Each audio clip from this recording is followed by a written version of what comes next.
Buenas noches a todos.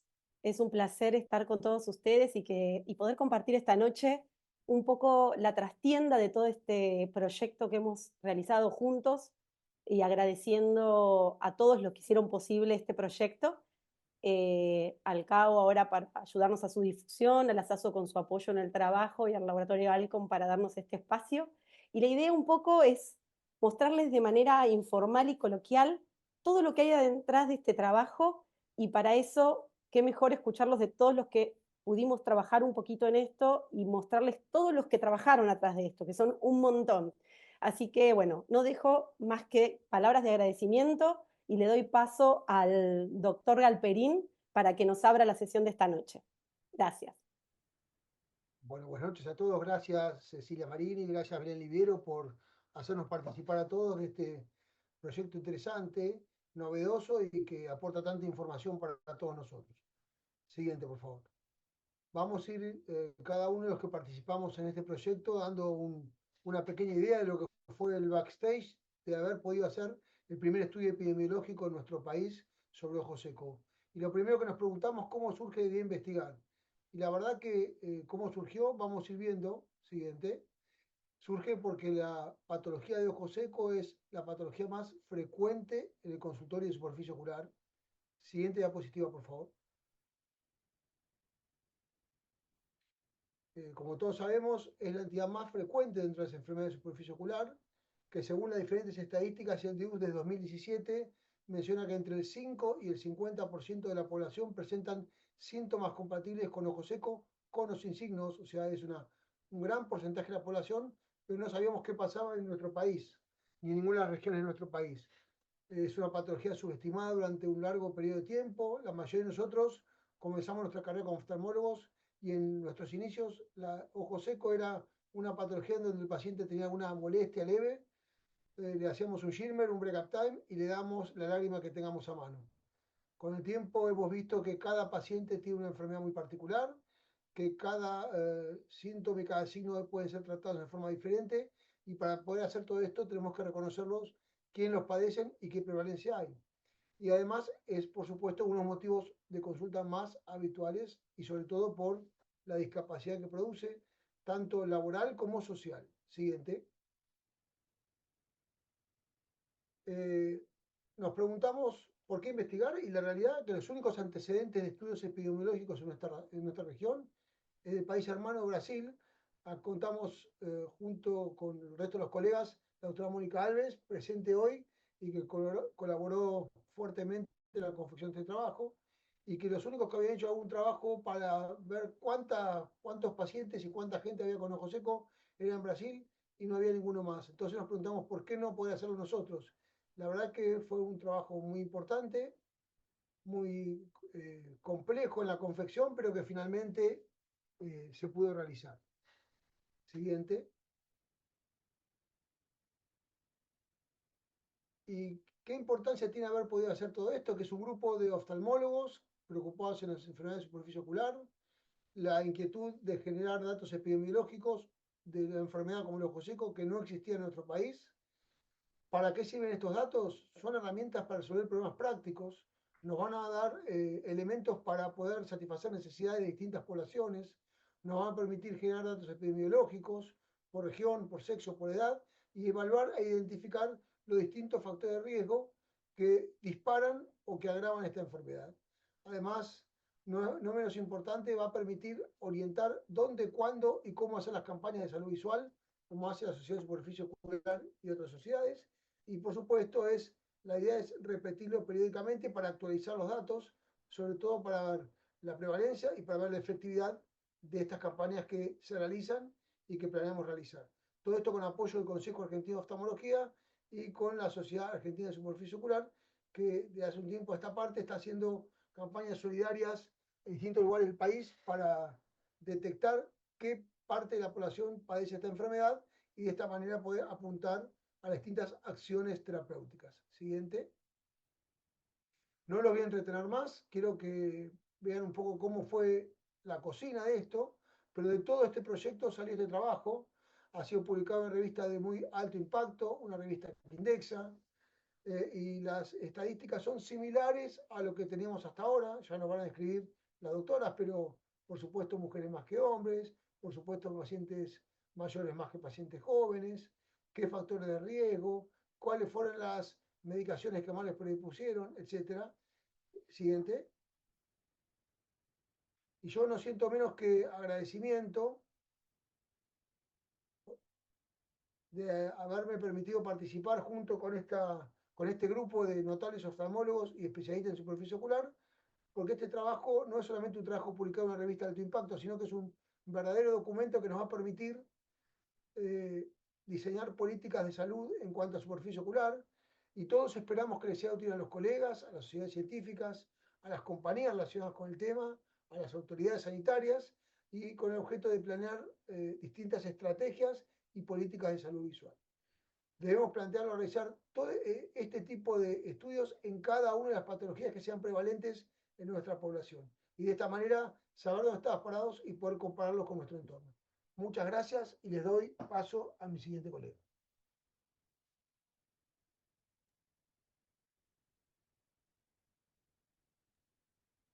Invitamos Adelante, Mónica. Buenas noches a todos. Qué alegría estar acá esta noche. Es un gran honor participar en este equipo que realizó tan importante estudio en América Latina. Yo voy a intentar de hacer esta breve presentación en español en lugar de portugués o inglés. Les pido que me perdonen por mis errores de pronunciación gramaticales. Bueno, ¿cuál es la importancia de la epidemiología de la enfermedad de ojo seco en Latinoamérica? Siguiente. Siguiente. Es una enfermedad ocular muy común, muy común. Hay muchos factores de riesgo que debemos conocer porque son muy importantes y complejos. La enfermedad de ojo seco está asociada al estilo de vida y a la exposición ambiental.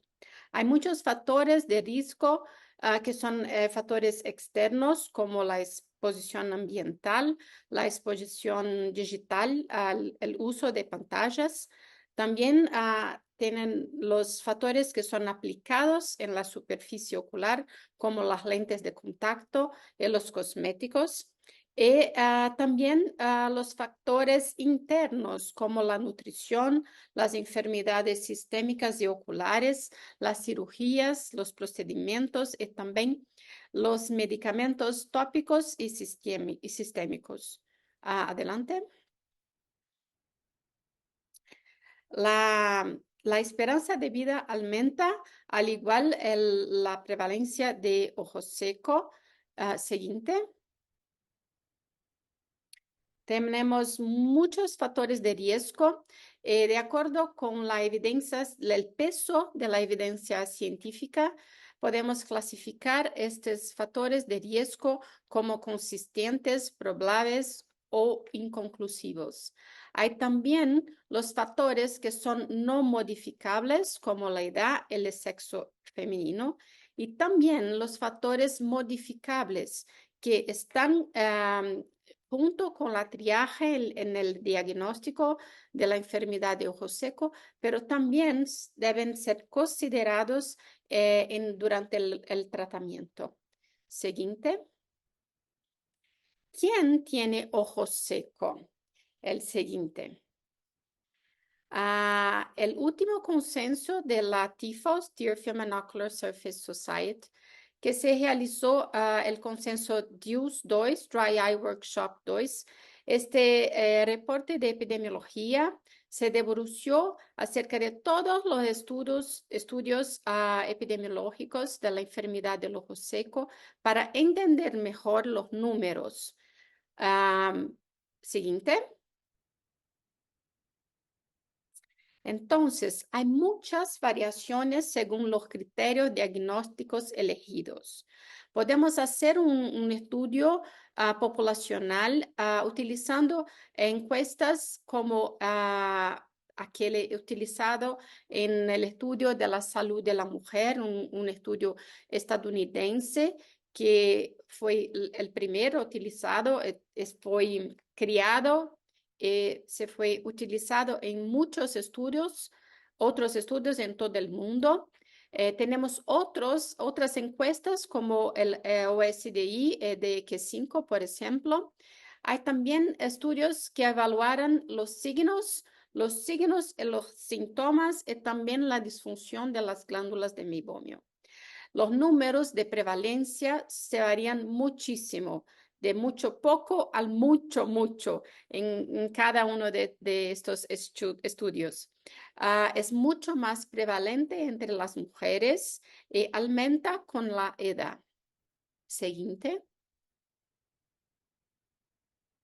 Los primeros estudios epidemiológicos son estos, como yo dice, el primer, el Women Health Study en la década de 90, una pequeña encuesta de 3 preguntas, se encontró una prevalencia en este grupo de mujeres de 7.8%. Después hicieron lo mismo estudio con hombres y la prevalencia se fue encontrada de 4.3. Siguiente. Con la misma encuesta, el report de Dios estudió 6 otros papers con una prevalencia distinta de 4 a 24%, apenas 2 estudios en jóvenes en China y Japón con 23 y 24%. En todos, la prevalencia fue mayor entre las mujeres en todos los estudios. Siguiente.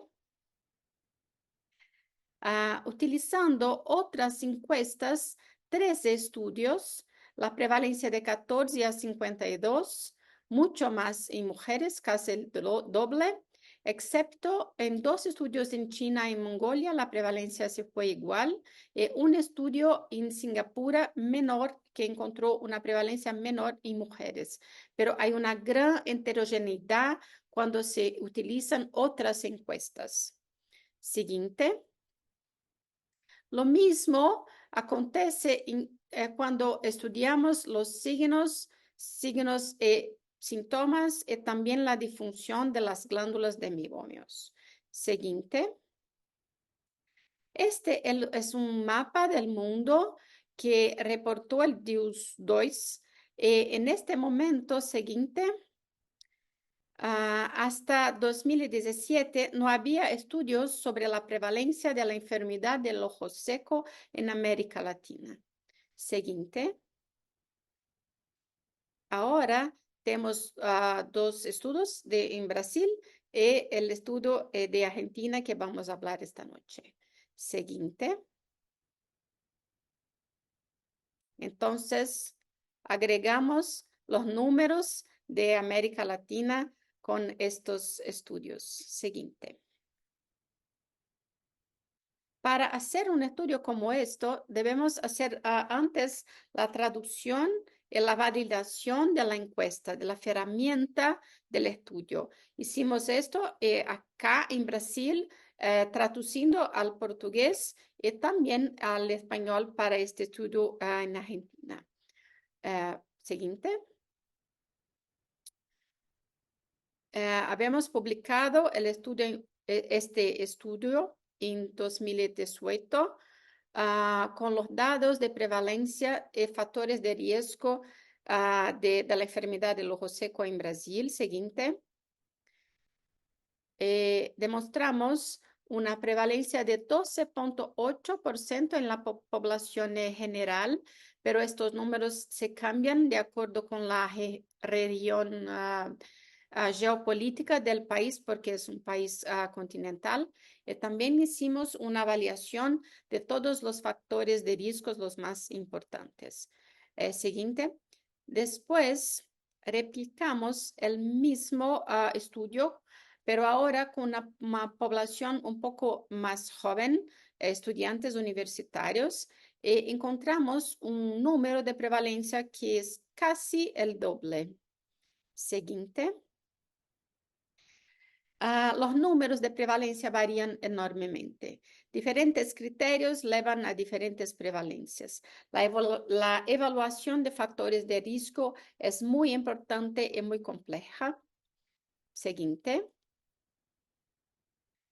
La importancia de estos estudios está en la necesidad de entender la prevalencia y los factores de riesgo asociados a esta enfermedad en una región tan diversa, identificar las poblaciones más afectadas, los factores ambientales, ocupacionales e individuales que influyen en su desarrollo, mejorar el acceso al diagnóstico y tratamiento y orientar políticas de salud pública, sensibilizar a los profesionales médicos y mejorar la calidad de vida de los pacientes. Siguiente, por favor.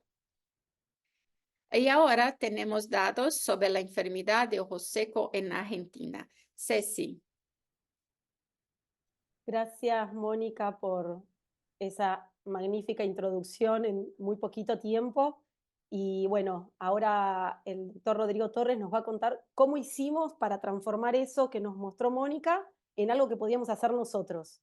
Rodri, ¿nos contás un poquito? Hola Ceci, hola a todos, muchas gracias. Bueno, imagínense que esto en lugar de ser un webinar de una actividad académica es una película, una serie. Hasta ahora el doctor Gustavo Alperín y la doctora Mónica Alves nos están poniendo en situación, nos están introduciendo al tema. Y eso en metodología justamente es el inicio de cómo vamos a contar un estudio científico. Entonces, tenemos un estado del arte, qué se conoce del tema hasta el momento, justificamos la necesidad de estudiar, como recién lo enfatizaba la doctora Mónica Alves, y la necesidad de tener estos datos para nuestra región, para la población, como comentaba al inicio el doctor Gustavo Alperín. Y a mí me toca contarles qué herramientas vamos a utilizar para poder obtener este objetivo. Entonces, siguiente. Bien, brevemente les comento acerca de este concepto de diseño de estudio, pero no en particular de este diseño, sino generalmente de qué implica este concepto en investigación. Entonces, el diseño de estudio es una terminología que nos tiene que orientar en la generación de una herramienta original para poder llevar adelante el objetivo planteado. Otro clic, porfa, eso, para poder, nos permite planificar con antelación, anticipar qué recursos van a ser necesarios y es parte principal del protocolo de investigación. ¿Qué significa esto? El diseño de estudio es algo que planificamos muchísimo antes de ejecutar el estudio. Es parte de materiales y métodos. Es lo primero que contamos en materiales y métodos. Siguiente. Bien, ya en este estudio en particular, nosotros nos planteamos qué vestimenta era la más adecuada para poder salir a enfrentar este desafío. En este caso, elegimos diseñar este estudio mediante justamente un estudio transversal poblacional, que significa que buscamos la mejor herramienta para tomar una foto de una situación en un lugar, en una región, en un momento dado. ¿Sí? Eso es un estudio transversal, en este caso poblacional, para evaluar síntomas y factores de riesgo de la enfermedad de ojo seco en Argentina. Y esto, desarrollar el diseño de estudio y armar el protocolo de investigación requiere una etapa antes de su ejecución de tener la opinión de otros. En este caso, de un comité de bioética para evaluar connotaciones en relación al cuidado de la población, los derechos de la población, los derechos de los participantes, y también contamos, en ese caso, con la aprobación y avales externos. El comité de ética fue del Hospital El Cruce y este diseño de estudio fue evaluado, aprobado, avalado y apoyado por el Consejo Argentino de Oftalmología y la Sociedad Argentina de Superficie Ocular. De esta forma, nos fuimos ayudando entre todos para poder estar tranquilos de que la herramienta elegida para ejecutar y llevar adelante el estudio y tratar de afrontar el objetivo planteado, era la más adecuada. Nunca va a ser la perfecta, sino que era la más adecuada y la más factible en nuestra situación. Siguiente. ¿Y qué tenemos en materiales y métodos generalmente en un estudio de investigación? Tenemos una primera parte de diseño de estudio, tenemos una parte de las connotaciones bioéticas y también vamos a hablar sobre la población y los parámetros a medir.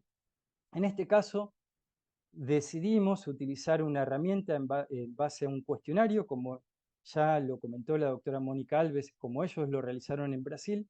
Utilizamos su experiencia, su asesoramiento y desarrollamos en parte unas preguntas originales, que es parte de un agregado original, en un cuestionario mixto, que utilizó parte de un cuestionario ya validado, ahora lo vamos a ver, y preguntas originales específicamente diseñadas para este estudio, inspirados también y asesorados y guiados por la doctora Mónica Alves. Incluimos población mayores a 12 años de toda la Argentina.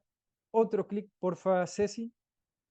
Y lo que hicimos fue crear un grupo de estudio. Entonces, quienes hicimos este estudio no somos quienes estamos en este webinar, sino un montón de colegas que nos ayudaron trabajando en equipo en todo el país para poder llevarlo adelante, para poder darle difusión y durante el mes de abril del 2022 llegar a mucha cantidad de participantes en todo el país. Un clic más. Y este es un valor agregado. Durante la ejecución del estudio, todos los participantes nos volvimos voceros de difundir los problemas de la superficie ocular en nuestro país, en Argentina, y también para discutir entre nosotros acerca de esto. Y acá ya vamos al cuestionario que, como les comentaba, es una herramienta que tiene, por un lado, un cuestionario ya validado, utilizado en muchísimos estudios previamente, en diferentes idiomas, y también parte de un desarrollo original. En el bloque A simplemente fuimos a los aspectos demográficos. Está bien, pasamos a la siguiente. En el bloque B utilizamos justamente el cuestionario de síntomas ya previamente validado, como lo hicieron en Brasil, para poder tener un parámetro de comparación también. Siguiente. Y desarrollamos esta serie de ítems a evaluar en relación a los factores asociados. Entonces, hago una pausa aquí, armamos una herramienta basada en una encuesta para analizar una situación poblacional en un momento dado en una región determinada. Siguiente. Y una de las situaciones muy frecuentes es cuando uno empieza a obtener datos y se entusiasma con hacer cosas y empieza a preguntar muchas cosas y empieza a desarrollar un cuestionario y dice, ¿y por qué no preguntamos esto? Y dice, ¿por qué no preguntamos tal otra cosa y tal otra y tal otra?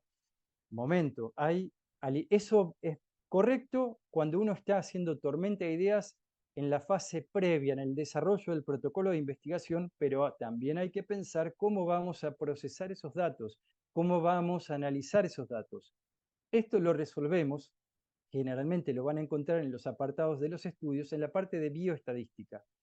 Y lo que hicimos en este estudio fue concentrarnos en algunos aspectos que nos permitan ponderar el peso de los factores de riesgo. Así es que, bueno, este es el artículo. Los detalles técnicos están publicados. Cualquier duda nos pueden consultar a los autores. Y vamos a continuar para no tomar más tiempo. Muchas gracias. La próxima, Belu. Bueno, y acá estamos finalmente, vimos el por qué hacer esto, qué implicancias tiene para nosotros y para el resto del mundo. Rodri nos mostró cómo lo podemos hacer para que realmente tenga validez y no sea simplemente un número de cuento, sumo y resto. Y para nosotros fue un desafío y vamos a ahora ya entrar un poquito en los resultados. Próxima.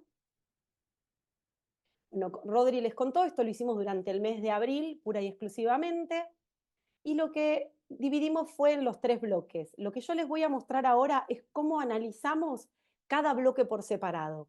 Nuestro objetivo inicial fue evaluar la prevalencia de ojo seco o de enfermedad de ojo seco en Argentina en una población determinada, sus factores de riesgo asociados, y para sorpresa nuestra, en ese mes hemos logrado tener hemos logrado tener 10.812 participantes con representación de absolutamente todas las provincias.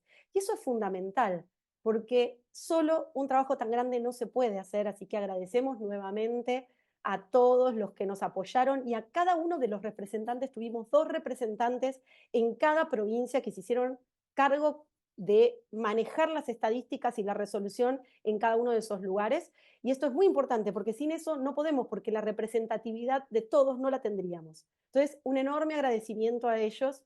Y si volvemos específicamente a los números, que es lo que estamos esperando desde que arrancamos a las 8, recuerden que lo que usamos fue el mismo modelo que usó la doctora Alves con Mónica, según la encuesta del Women Health Study, ¿sí? El estudio de mujeres, donde ojo seco fue definido de diferentes criterios, o diagnóstico previo, o la presencia de síntomas severos, sensación de ojo seco o de irritación frecuente o constantemente. Eso para nosotros fue criterio de enfermedad de ojo seco. En el trabajo van a poder encontrar todas las tablas detalladas completamente, donde tenemos el N total, donde vamos a poder cuál fue nuestro grupo de ojo seco, que fueron 4.552 personas, quiénes habían tenido diagnóstico previo y quiénes fueron diagnosticados por síntomas severos. A su vez, lo que hicimos fue dividirlo en categorías etarias, porque eso nos da un montón de información y como les decíamos hoy es una muestra, es ver en un momento dado cómo es la situación y qué números tenemos. Y a partir de ahí empezar a preguntarnos y empezar a buscar más allá.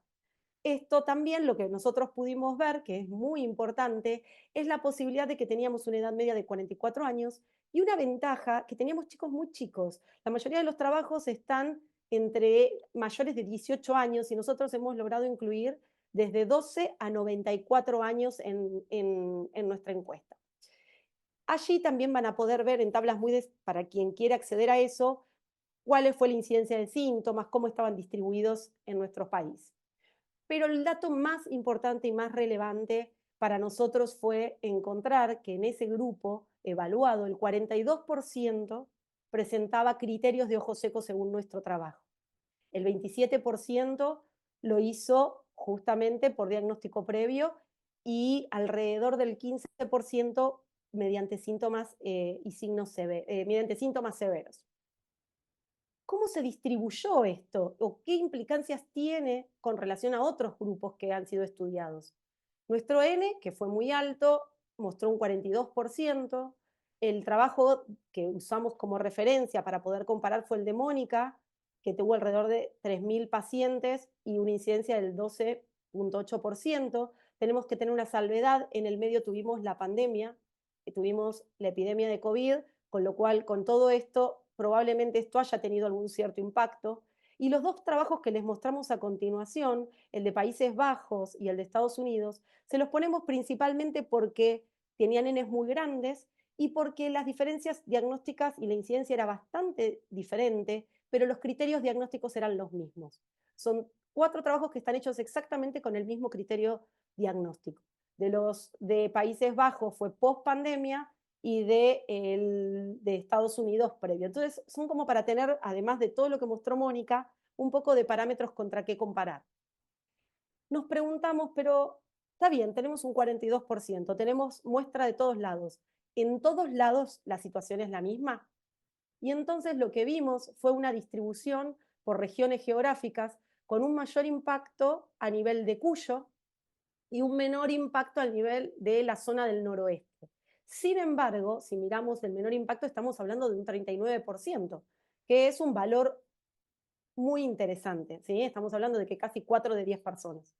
Entonces dijimos, bueno, ¿tendrá alguna relación esto? ¿Cómo podemos hacerlo? Porque eso fue la incidencia de ojo seco de las personas que habían contestado en cada provincia, en cada región. Entonces dijimos, ¿cómo podemos hacerlo para hacerlo más tangencial, más medible con una única vara? Entonces lo que hicimos fue hacer una distribución. Justo en el 2022 había sido el censo argentino, así que teníamos datos totalmente actualizados, Hicimos una correlación de la cantidad de ojos secos por provincia en relación de cada 100.000 habitantes por provincia. Y esto nos permitió unificar bastante la cuestión y tener un número como más pesado, ¿no? Y vemos que hay mucha distribución diferente. Santa Cruz, Chubut con un N mayor y menor San Luis, Mendoza. Y nos preguntamos, que esto es contarle un poquito más allá de algo que se viene en la segunda parte, es ¿por qué? ¿Habrá alguna relación justamente con la temperatura, la humedad? Bueno, dijimos, esto se los vamos, es como un pequeño adelanto del próximo trabajo que les vamos a traer. Lo que hicimos fue correlacionar provincia por provincia con la temperatura y la humedad del mes de abril 2022. Y lo que vimos, para hacérselo en cortito, porque eso es el próximo cuento, es que hay una correlación inversa muy alta con la humedad. No tanto con la temperatura, pero sí con la humedad con valores totalmente significativos. Así que es muy interesante. Por otro lado, lo que también quisimos evaluar es cuál es la incidencia, como siempre hablamos, por sexo. Bueno, efectivamente, la incidencia a nivel de las mujeres fue mucho más frecuente, del 45% versus el 30% de los hombres. Es decir, 4, casi 5 mujeres cada 10 y 3 de 10 hombres. Independientemente de que el valor del hombre no tuviera una estadísticamente significativo, la realidad que es muy interesante pensar que de 10 hombres que vemos en el consultorio, 3 podrían tener ojo seco. Entonces, según cómo lo pensemos en nuestra actividad diaria, me parece que el dato también puede ser muy relevante. Y por otro lado, ¿hay impacto de los distintos grupos etarios? Eso también es importante ver. Y lo que vimos en esta gráfica que nosotros podemos ver acá es que, si pueden ver entrada, nosotros tenemos un grupo de 12 a 18 años que ya tenemos alrededor, la línea azul es de hombres, la rosa es de mujeres, y podemos ver que en ese grupo tan chiquito de edades bajas, entre 12 y 20 años, ya teníamos un grupo de 25% aproximadamente en las mujeres que tenían ojo seco. Luego esto se estabiliza y hacen una curva bastante paralela entre los 20 y los 30 años, y después vuelve a haber un pico significativo a la última etapa de la vida, más allá de los 60 años. Esto, si lo graficamos de una forma por ahí más fácil de ver, lo que podemos ver es que después de los 60 años hay un salto que además es estadísticamente significativo en la incidencia de ojo seco y sobre todo en las mujeres. Dicho sea que no es un dato menor, más allá de su significancia, es este grupo etario, entre 12 y 20 años, ¿sí? Entre 12 y 18 exactamente, donde podemos ver que hay pacientes de entre el 25% mujeres que ya tienen ojo seco, o que por lo menos lo refieren. No es un dato menor. Si lo comparamos con el estudio que hizo Mónica en estudiantes, que refiere un 23%, también es un grupo etario a tener en cuenta. Y ahí surgen miles de preguntas, miles de análisis que podemos hacer: el tema del efecto de la pandemia, el tema del efecto de las pantallas, las actividades que tienen cada uno. Entonces, cada nicho que les estamos mostrando, les estamos abriendo las puertas para que cada uno de ustedes también pueda pensar qué quiere buscar, y tenemos estos datos para poder empezar a buscar hipótesis y tratar de demostrarlas. Y para cerrar la parte del módulo epidemiológico y inicial de diagnóstico, un dato que encontramos muy interesante es el uso de lágrimas. Más del 50% de todas las edades usaban lágrimas, versus un 27% con diagnóstico. O sea que tenemos un grupo que lo utiliza por síntomas, que lo utiliza sin un diagnóstico preciso. Hay muchos interrogantes, las razones y las explicaciones podrían ser miles, pero también es un dato interesante que uno encuentra y que podríamos ir viendo cuáles serían las opciones o por qué esto sucede, ¿no? Entonces, abriendo paso a esto, a qué cosas tenemos, datos concretos, vamos a ver un poquito qué es lo que pasa y qué es lo que podemos evaluar, cuáles son los factores de riesgo que podrían estar asociados a todos estos números que mostramos. Así que, Belu, te paso la palabra. Bueno, buenas noches a todos, espero que se encuentren muy bien del otro lado de la pantalla. Bueno, antes de empezar quería agradecer especialmente al CAO y a la SASO que nos han apoyado todo este tiempo, y también a Alcon por el espacio. La realidad es que estamos muy felices de poder encontrarnos hoy compartiendo estos resultados que sabemos que no solamente es importante para la comunidad médica, sino también para nuestro país. Pensamos que es un granito de arena. Y de mi parte, agradecerle especialmente a mi equipo de trabajo que son y han sido infinitamente generosos conmigo. Entonces, para empezar esta parte de la presentación, también hacemos un breve resumen. Primero, el doctor Galperín nos contó cómo surge la idea de realizar este trabajo a partir de una necesidad concreta. Luego la doctora Alves nos puso en contexto qué pasa con el ojo seco en el mundo, qué pasa con el ojo seco en nuestra región. Rodrigo nos habló de cómo hicimos para diseñar este estudio y cómo analizamos los datos. Y Cecilia nos acaba de contar los resultados, ¿sí? Hoy tenemos un número concreto, este 42%. En esta presentación que vamos a ver a continuación vamos a tratar de entender quiénes son las personas que representan este 42%, qué factores de riesgo tienen en común, qué tipo de estilo de vida realizan. Entonces, factores de riesgo. ¿Por qué es importante entender los factores de riesgo? Si volvemos a la definición de ojo seco, esta definición del DIUS-2 del 2017, el segundo término importante que utiliza la definición es la multifactorialidad. ¿Sí? El ojo seco se produce por distintas causas o por distintas influencias que interactúan para generarlo. Como acabamos de ver, existen factores que no son modificables como la edad, el sexo femenino, ciertas enfermedades, y factores modificables, vamos a pasar, como son el uso de computadoras, lentes de contacto, exposición ambiental, ciertos medicamentos. Y con respecto a esto último, hace muy poco se presentaron los resultados de un taller que realizó Tifos, y tenemos la suerte de tener acá dos embajadoras que participaron en él, que lo que hicieron fue ver cuáles son las consecuencias directas e indirectas que tienen las elecciones de estilo de vida en la enfermedad de la superficie ocular. También le comentamos que diseñamos este bloque de preguntas para ver los posibles factores o los factores de riesgo potenciales para ojo seco. Y vamos de nuevo a los resultados. Entonces, como les decía antes, de este 42%, ¿cuáles fueron los factores de riesgo estadísticamente significativos? Para toda la población fueron 7. Dentro de estos factores, el primero fue el sexo femenino, luego la edad mayor de 60 años, la enfermedad reumatológica, el uso de pantallas por más de 6 horas por día, el tratamiento tópico de glaucoma, el distiroidismo y por último, dormir menos de 7 horas. O sea, si analizamos la población general, estos fueron los 7 factores de riesgo importantes para nosotros. Si los vemos en porcentaje, que quizás esto puede ser un poco más amigable, realmente, como decía Ceci, el 45% de las mujeres tienen ojo seco. El 53% de los participantes mayores de 60 años también tenían ojo seco. Miren qué notable el número de personas con enfermedad reumatológica.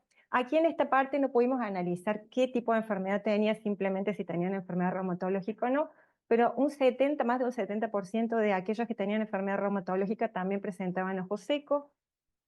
Los que usaban pantallas más del 42%, aquellos que tenían tratamiento de glaucoma también un número muy importante, 64,4%. Esto también nos abre la posibilidad a futuro de trabajar con los especialistas de glaucoma. Hoy tenemos un número concreto para poder compartir.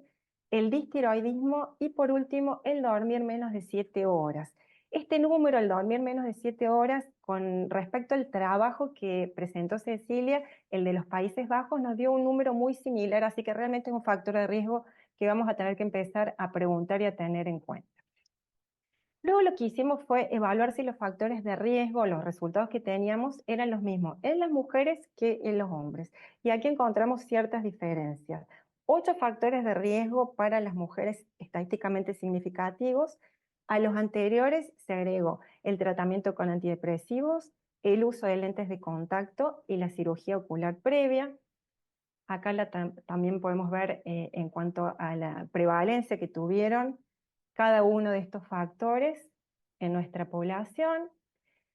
Y en cuanto a los hombres, los factores que tuvimos fue dormir menos de 7 horas, enfermedad reumatológica también, tratamiento antidepresivo, tratamiento tópico de glaucoma, el uso de las pantallas menos de 6 horas y también la enfermedad tiroidea. Acá también los podemos ver según los odds ratio. Y también nos llamó la atención que si comparamos ambos sexos, teníamos diferencias de impacto de cada uno de estos factores de riesgo. Por ejemplo, el uso de pantallas era mayor la prevalencia en el grupo de mujeres y en el grupo de hombres, por ejemplo, el descanso menor de 7 horas. Con respecto a los factores de riesgo, también algo que pudimos hacer es analizar aquellos que se relacionaban con el estilo de vida de acuerdo al grupo etario. Nosotros los grupos etarios los dividimos por décadas.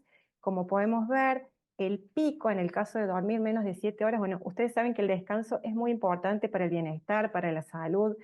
Genera ojo seco, pero también genera otras comorbilidades que pueden también desencadenar ojo seco.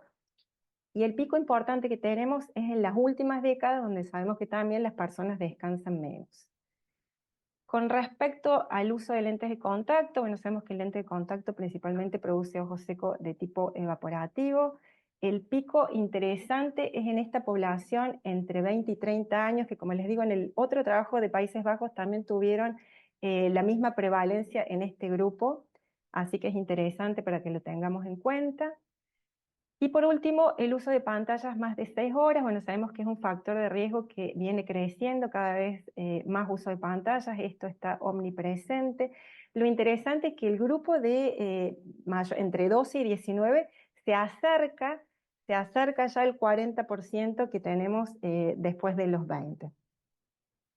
Bueno, para ir concluyendo, también comparamos los factores de riesgo que encontramos en el trabajo de la doctora Alves y encontramos algunas similitudes y algunas diferencias, como por ejemplo el sexo femenino y la edad mayor de 60 años, fueron dos factores de riesgo estadísticamente significativos en los dos trabajos. Dentro de las diferencias, ellos tuvieron mayor prevalencia en aquellos pacientes que tenían tratamiento para el cáncer, nosotros para la enfermedad reumatológica, para el distiroidismo. En cuanto al uso de pantallas, pese a que fue prevalente en los dos trabajos, nosotros también remarcamos que este trabajo lo hicimos después de la pandemia, que también se modificaron muchas cosas. Bueno, para concluir, estos números quizás cuando uno los ve así en la pantalla pueden parecer fríos, pero estos números representan a personas reales, personas que consultan todos los días con nosotros. Entonces nos parece que es muy importante que podamos tener en cuenta estos factores de riesgo, todos estos números que les venimos contando. Esto, como dijo la doctora Alves, si nosotros queremos ayudar a nuestros pacientes y a tratarlos, es importante que conozcamos la prevalencia, en qué grupo etario, cuáles son los factores de riesgo, cuál es el estilo de vida que se asocia a esta enfermedad. Y también pensamos que es importante saber estos números porque esto probablemente nos ayude a tomar, o le ayude al Estado a tomar políticas de salud en poder mejorar la calidad de vida de las personas. Así que, bueno, muchas gracias por su tiempo y le cedo la palabra al doctor Jeremías Galetti. Gracias, Belén. A mí me toca las conclusiones, hacer un poco el cierre. La verdad que difícil, hemos tenido excelentes expositores antes y la presentación ha sido muy dinámica y muy, muy rica. Pero bueno, siguiente diapositiva, por favor.